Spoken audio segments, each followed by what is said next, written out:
Chapter 8. The Man and the Snake. Years ago, there was a small village by a beautiful river. The people of this village were mainly poor folks who farmed in others' lands or in whatever land each of them had themselves. Among them was a man who was richer than the others. He had more land than the others, 10 cows, 12 sheep, and a little orchard.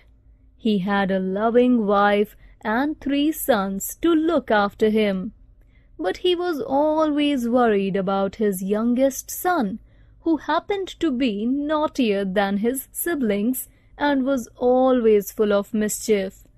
This boy seemed to be full of an inexhaustible supply of energy and was always out of the house, roaming in the fields, jumping into ponds, and climbing hills and mountains, whatever the time was.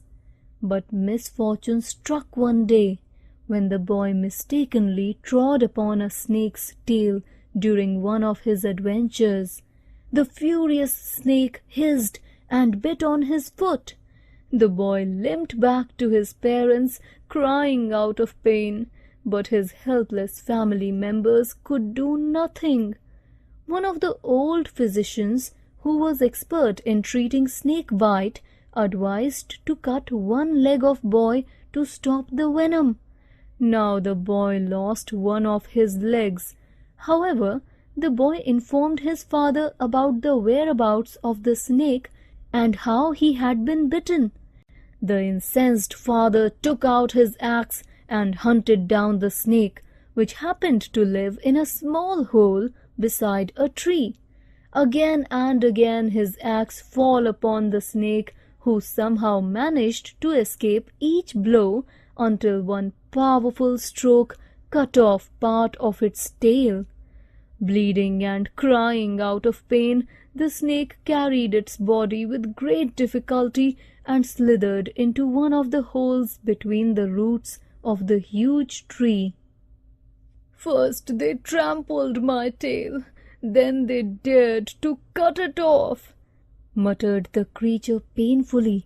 It vowed revenge against the man. Thereafter, the snake began to cause losses to the farmer. In a fit of rage, it began to sting several of the farmer's cattle, leading him to suffer a huge loss. "I had already lost my son. Now I have to see my cattle dying. It is the best to reconcile with the snake before it does any more harm to me or any of my family members," the man thought. With this purpose, the farmer went to the snake's hole with food and honey and offered him the treats, saying, "You know, we should let bygones be bygones.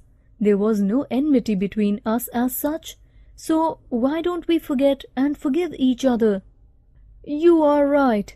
I also want to end up this enmity," said the snake. "Thanks. Now we will not harm anybody," said the rich man and went on his way home.